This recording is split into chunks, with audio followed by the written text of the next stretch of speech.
네, 어텐션 뉴스 구병수 기자 나와 있습니다. 안녕하세요. 네, 안녕하십니까. 네, 오늘 가져온 소식 어떤 겁니까? 네, 윤석열 대통령이 어제 국정 브리핑을 했죠. 네. 그 자리에서 막대한 양의 석유와 가스가 영일만 앞바다에 묻혀 있을 가능성, 매장돼 있을 가능성이 높다 이렇게 얘기를 했는데요. 네. 물론 이제 야당은 박한 평가를 했어요. 뭐 하락세의 지지율을 만회하기 위한 뭐 국명 전환용이다 이렇게 얘기를 했는데 여기서 다시 그 천공 역술인 천공이 등장을 해요. 네. 우리도 산유국이 된다는 말을 이제 언급을 했다는 겁니다. 그 천공이 지난달 16일 올린 유튜브 영상인데요. 네. 우리가 뭐 산유국이 안 될 것 같아 앞으로 돼라고 언급을 합니다. 지금 뭐 유튜브 천공이 네, 화면에 나오고 화면에 있네요. 나오고 있는데요.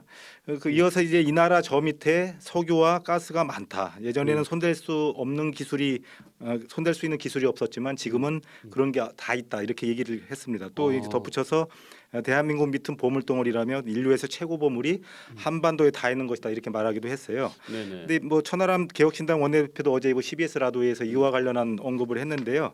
물론 이제 대통령이 나오셔서 브리핑을 하면 그 시추공을 할 수밖에 없다. 뭐 예산 낭비 가능성도 있다고 얘기하면서 천공에 대한 언급을 했습니다. 네. 뭐 천공과의 연루설 이런 건 저도 별로 믿고 싶지는 않다. 다만 뭐 선행 리딩방이 아니길 바란다 이렇게 짧게 언급을 했는데요. 네. 그 석유 시추의 시추는 해저에 구멍을 뚫는 걸 얘기하잖아요. 네. 근데 천공도 구멍을 뚫는다는 뜻인데 뭔가 관련이 있어 보이긴 합니다만 뭐 그런 건 아니겠죠.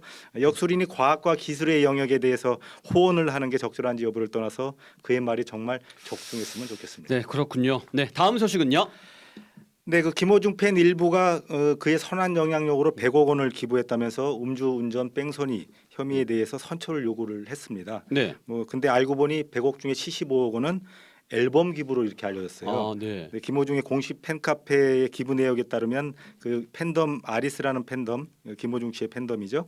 그 지난 2020년 4월부터 4년여 정도의 말까지 그 지난해 말까지 한 4년여 동안 97억 원을 기부했다고 이게 밝혔습니다. 발표했는데, 네. 근데 이 가운데 75억은 그 정규 2집 앨범 파노라마의 52만 8천여 장이었어요. 네. 근데 앨범은 한 685곳 정도의 기부가 됐는데 기부처는 밝히지는 않았습니다. 물론 이제 튀르키예 지원 복구 지진 복구 지원 예산 성금 등을 뭐 하긴 했는데 현금 기부는 상대적으로 액수가 크지 않았어요. 근데 그 지난달 이런 그 김호중 팬들이 뭐 선한 영향력 4년 동안 100억 원을 기부한 선한 영향력을 가지고 정상 참작을 해달라고 이렇게 요구를 했는데요. 네. 아무튼 팬 일부에게 비정상적인 청원 때문에 기부의 질도 이제 평가를 받게 됐습니다. 그렇군요. 네, 마지막 소식 전해주시죠. 네, 지난달 31일 이탈리아 북부에서 20대 세 친구가 강물에 휩쓸려 여성 2명이 숨지고 남성 1명이 실종됐는데요. 네. 참 안타까운 소식인데 네. 지금 보시다시피 이들이 강 가운데 자갈밭에서 갑자기 불어난 강물에 고립된 모습인데 네. 서로 부둥켜 안고 있습니다. 네, 지금 화면에 나오는데 셋이 부둥켜 안고 있군요. 꽉. 네네네.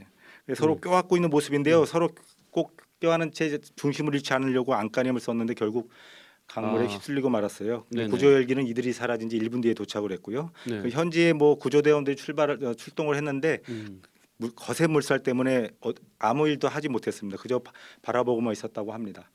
이제 끝까지 서로를 보듬어줬던 세 친구의 사랑과 우정이 저승에서도 이어지길 빌겠습니다. 저도 빌겠습니다. 오늘은 여기까지 듣겠습니다.